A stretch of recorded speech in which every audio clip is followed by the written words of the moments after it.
My fellow Singaporeans, good evening. 5 weeks ago, I spoke to you on our COVID-19 situation. Much has happened since then. So it's timely to update you again and share with you what we can expect down the road. I'll speak about 3 aspects of the issue: medical, economic, and psychological. On the medical front, we continue to see new cases in Singapore. Most either have traveled overseas or can be traced to imported cases. Each time, we've been able to isolate them, do contact tracing, and quarantine the close contacts. So our numbers have not blown up. But neither have we been able to eradicate the virus, despite our best efforts. At the same time, around us, the number of cases is rising rapidly. China's situation is stabilizing, but new cases are emerging all over the world, in Europe, America, and the Middle East. Globally, the number of cases is doubling every 5 to 7 days. Hence, today, the WHO declared COVID-19 to be a pandemic. What does this mean? It means that WHO assesses that many countries will see full-blown outbreaks with sustained community transmission, like what has happened in South Korea and Italy. And unlike SARS, this outbreak will continue for some time, a year, maybe longer. The WHO named one key reason for the rapid spread: that many countries had not taken the situation seriously enough. What the WHO called alarming levels of inaction. Here in Singapore, we have all along taken COVID-19 with the utmost seriousness. In fact, the WHO praised our efforts and held Singapore up as an example to emulate. But we too face a serious situation. We expect more imported cases and therefore new clusters and new waves of infection, this time coming from many countries rather than 1 or 2. We have already imposed some travel restrictions, for example, from China, Iran, South Korea, Italy. We will have to tighten up further, temporarily, though we cannot completely shut ourselves off from the world.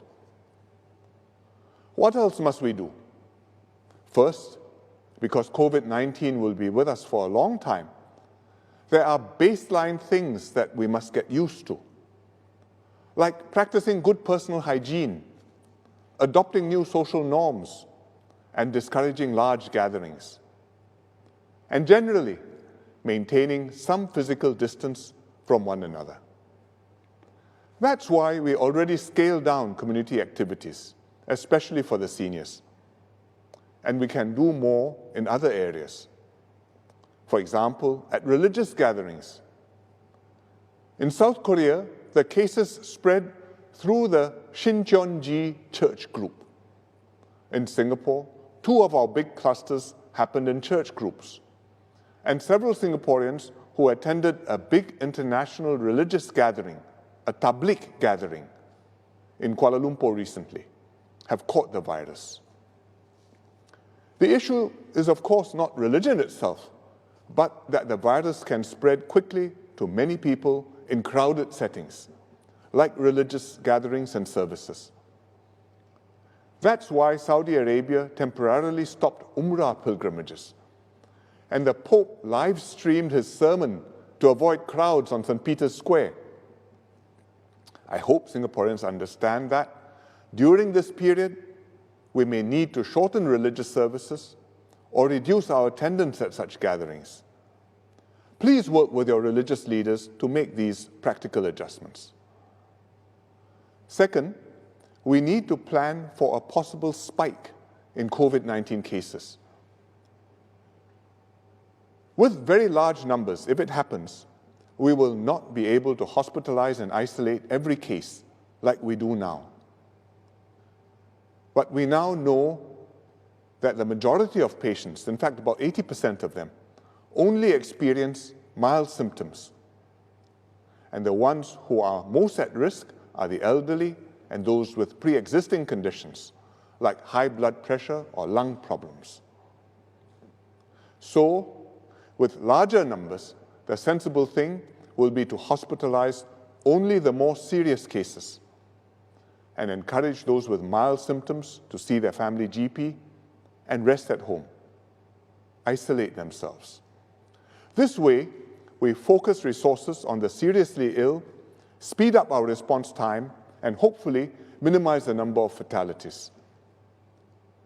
In the meantime, we are freeing up ICU and hospital beds and facilities to create additional capacity to meet any surge in COVID numbers.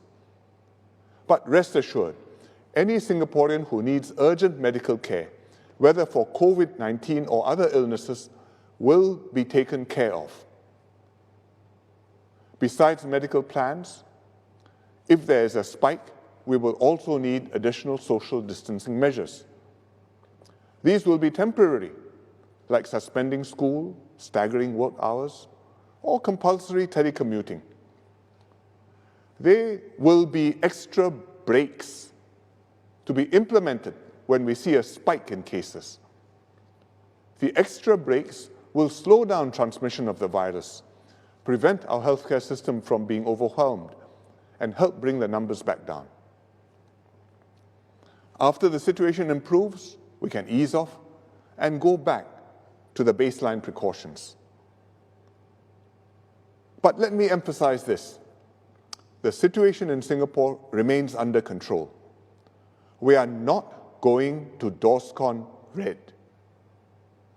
We are not locking down our city like the Chinese, the South Koreans, or Italians have done. What we are doing now is to plan ahead for some of these more stringent measures, try them out, and prepare Singaporeans